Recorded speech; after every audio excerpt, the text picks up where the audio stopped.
សូរិយារះហើយមិនក៏មេឃមិនតន់ភ្លឺសន្តិភាពមានហើយមិនបបួលតែគ្នាឈឺចង់បាញ់ចេញសាច់ដុំឬក៏គិតតែខ្ញុំព្រឺវិនិស្សកម្មនៃសង្គ្រាមអ្នកណាក៏ដឹងឮសំឡេងក្របរំពងព្រៃ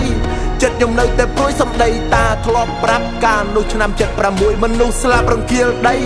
ហើយសាកសពរលួយហេតុអ្វីចង់មានសង្គ្រាមមកលើផែនដីតែមួយខ្ញុំបន់មេឃខ្ញុំបន់ព្រះឲ្យក្រាបសំពះអ្នកមានគុណខ្ញុំលាពុកលាម៉ែលាស្រែនឹងផ្ទះខ្ញុំបើសិនជាកូនមិនវិលត្រឡប់លោកទាំងពីរសង្គមយំទងជាតិលើស្មាការពារមាតុភូមិស្រុកខ្មែរស្រុកខ្ញុំស្រុកអំបូរអ្នកក្លាហានគ្មានអ្វីត្រូវខ្លាចកើតមួយជាតិធៀបមួយចានហ៊ានធ្វើគ្រប់យ៉ាងដែលពួកអ្នកមិនអាចស្មានលះបង់សាច់ឈាមស៊ូស្លាប់មិនស្ដាយប្រាណ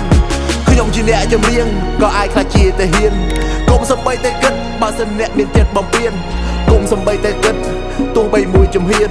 ខ្ញុំក៏ត្រៀមរួចស្រេចប្រឈមនៅលើសង្វៀនហើយនេះជាសម្លេងក្មេងដែលកើតលើដីខ្ពង់រាបហើយនេះក៏ជាសម្លេងក្មេងដែលស្អប់នៅរឿងថោកទាបហើយនេះក៏ជាសម្លេងក្មេងដែលមិនចូលចិត្តឲ្យគេគៀបហើយនេះក៏ជាសម្លេងក្មេងម្នាក់ដែលស្រឡាញ់តែសន្តិភាព